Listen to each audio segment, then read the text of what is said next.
I think we're failing young people today. I really do. And I was alerted to this by an extraordinary book written by two American Christian teenagers a few years ago with a very striking title, Do Hard Things, subtitled A Teenager's Rebellion Against Low Expectations. They were really complaining about the fact that Western culture seems to constantly speak to our self-interest, our self-esteem, our self-regard. The icon of our age is the selfie. Now, young people actually are altruistic.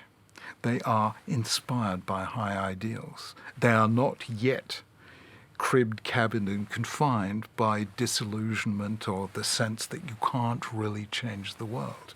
Young people are convinced that you can change the world. And if you believe it, you probably will.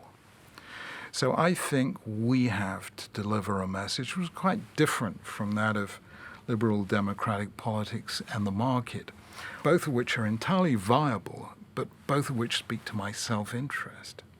There has to be a third language, an altruistic, idealistic language that says you can change the world if we work hard enough and we work hard enough together. I've had the privilege of meeting a few young people who decided to change the world and actually succeeded.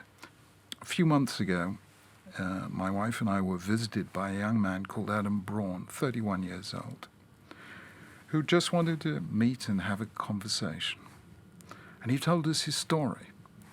His story was that when he was a university student, he did something called Semester at Sea, which allows you to board a ship which travels around the world while you're still taking university courses.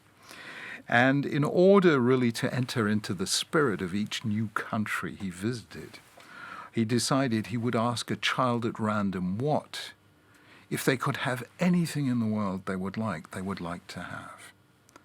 When he went to India, he took a child from the streets and asked him that question.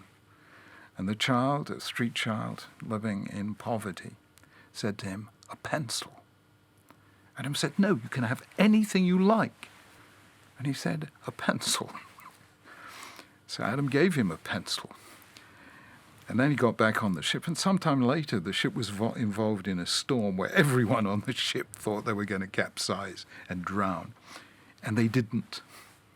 And he felt, my life has been saved for some purpose.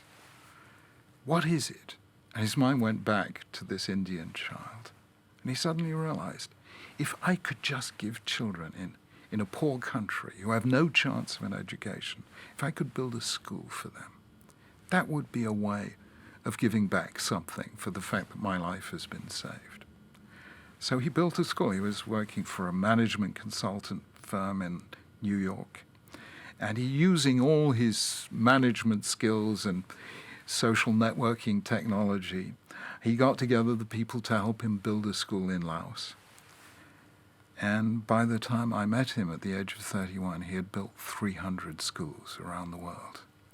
And I thought, that is one young person driven by a sense of possibility who has changed the world for thousands and maybe tens of thousands of people. I think stories like that inspire young people because they simply don't know the word impossible. And we need to capture that energy.